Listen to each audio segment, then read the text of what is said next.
So you can really recover from trauma or heal from trauma in just like a session?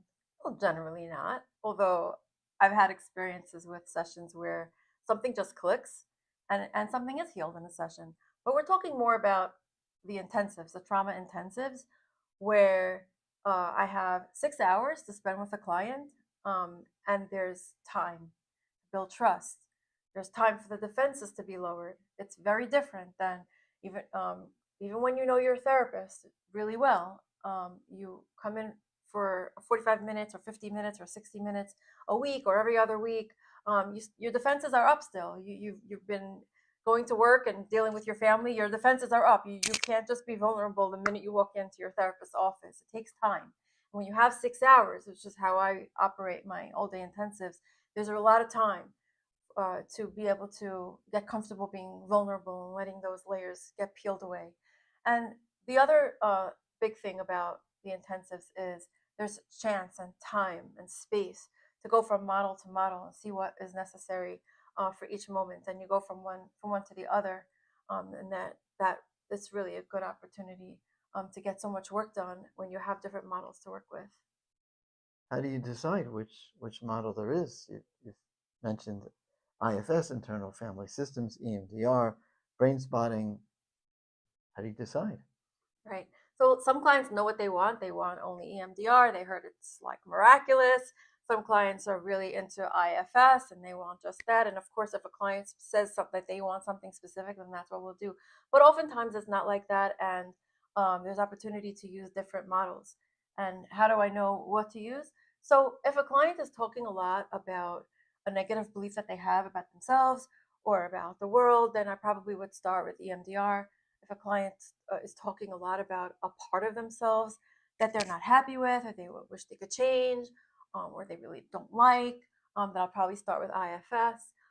If the client is talking about an emotion or an event or a situation that's really disturbing and high intensity, it's very emotional and it's just like overwhelming, then I probably would start with brain spotting. But I really just go with my intuition, and even more important, I try to honor the client's intuition about what model to use, because the client's intuition is more important because it's really about what they think is going to be helpful, and what they're dealing with.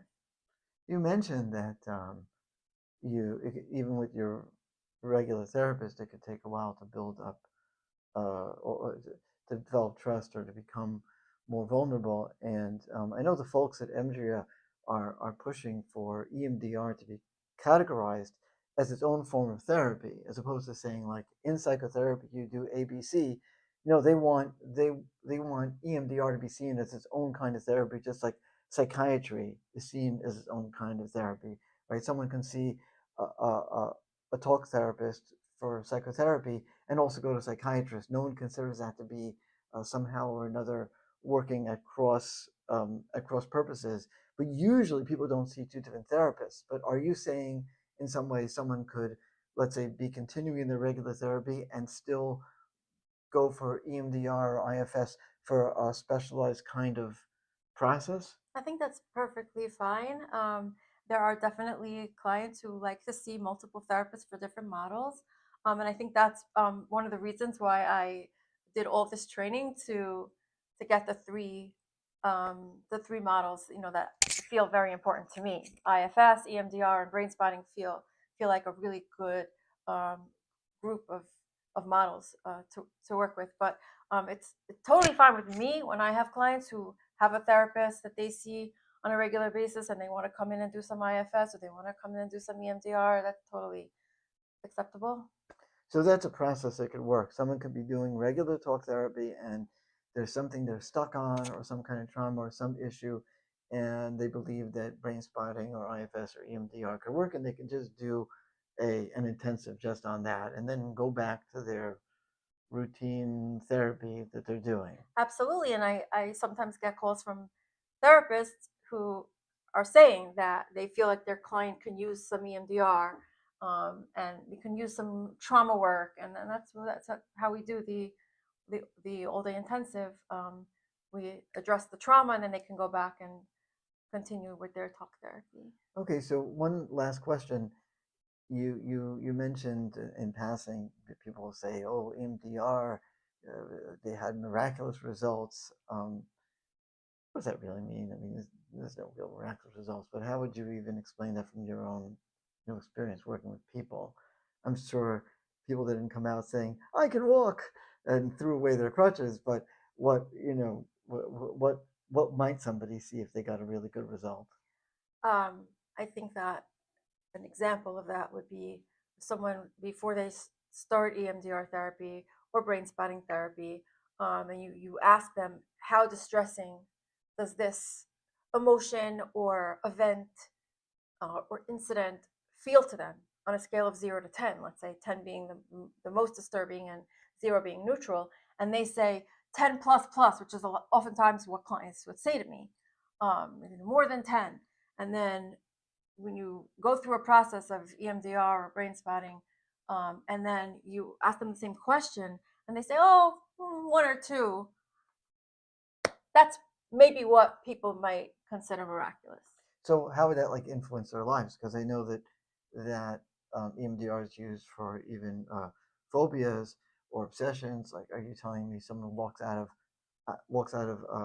a several-hour treatment session and now all of a sudden like their phobia is fine?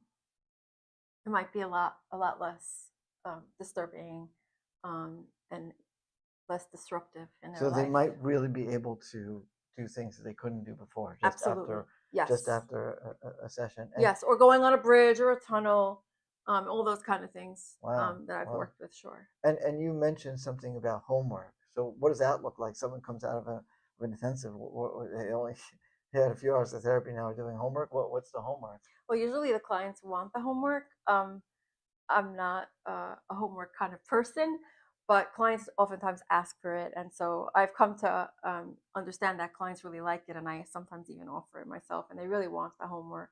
And I usually prepare for them a list of things for them to focus on, whether it's a thought or an affirmation or something that they realized, like a new insight that they had, or a new kind of self care that they never thought of before that emerged in the work.